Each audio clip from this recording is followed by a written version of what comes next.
नमस्कार मंडळी. हिलिंग ॲटिट्यूड्समध्ये तुमचं पुन्हा एकदा स्वागत. काउन्सिलिंगच्या प्रोसेसमध्ये नक्की काय घडतं हे आज आपण जाणून घेऊया.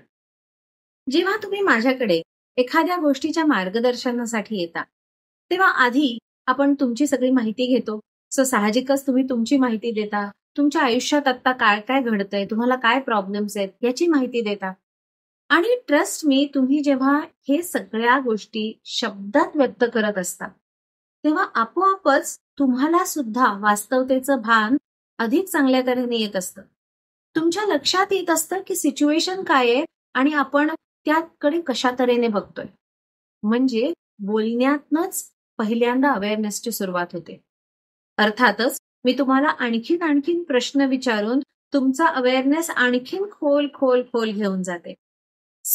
आपण जेव्हा सिच्युएशन्सना शब्द रूप देतो, इमोशन्सना शब्दात व्यक्त करतो, तेव्हा त्यांना एक ग्राउंडिंग मिळतं, त्यांना एक वास्तवतेची चौकट मिळते आणि आपल्यालाही आपला प्रॉब्लेम खोलवर कशा तऱ्हेने आहे ते लक्षात येतं.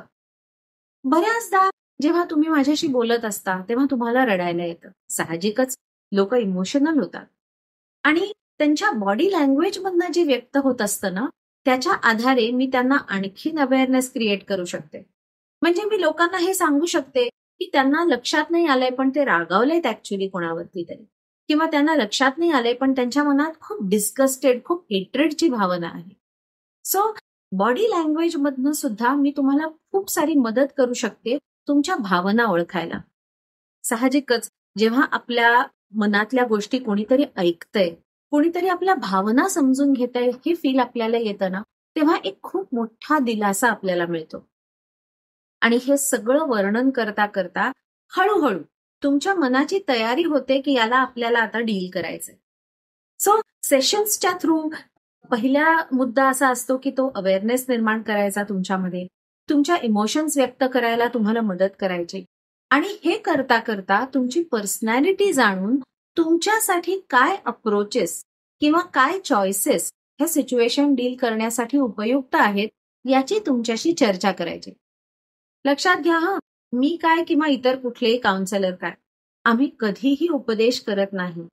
कधीही मी कुठल्याही क्लायंटला तू हे कर किंवा तू ते कर असं सांगत नाही. काउन्सिलर म्हणून मी त्यांच्याशी नेहमी त्यांना काय काय पर्याय अवेलेबल आहेत त्याची चर्चा करते. प्रत्येक पर्यायाचे आम्ही प्रोज अँड कॉन्स, चांगल्या वाईट बाजू बघतो आणि मी क्लायंट्सनाच मदत करते त्यांना स्वतःला यातला कुठला पर्याय निवडायचा आहे हे सिलेक्ट करायला. एक काउन्सिलर म्हणून मी कधीही क्लायंटची माझ्यावरती डिपेंडन्सी होईल हे फॉस्टर करत नाही किंवा याला बढावा देत नाही. नेहमीच आम्ही काउन्सिलर्स क्लायंटना स्वतःहून विचार कसा करता येईल, पुढच्या या सिमिलर टाईपच्या सिच्युएशन्स क्लायंट स्वतःच कशा हँडल करू शकेल हे बघण्याकडे आमचा दृष्टिकोन असतो. त्यामुळे काउन्सिलरवरती डिपेंडंट होऊ का अशी भीती मुळीच मनात बाळगू नका. तुम्ही जेव्हा मला तुमच्या सिच्युएशन सांगत असता तेव्हा हळूहळू आपल्या दोघांच्या हेही लक्षात येतं की तुमचे काही फॉल्टी बिलीफ्स आहेत. म्हणजे मी कोणालाच आवडत नाही, मला आयुष्यात सगळ्याच गोष्टी लेट मिळतात, मी फेलियरच आहे, मला काही जमतच नाही. मग मी तुम्हाला हे फॉल्टी बिलीफ्स बद्दल अवेअरनेस पण करून देते आणि ते कसे हँडल करायचे हे पण शिकवू शकते. काही लोकांची फॉल्टी बिहेवियर्स पण लक्षात येतात, त्याला आम्ही फॉल्टी कोपिंग मेकॅनिझम्स म्हणतो.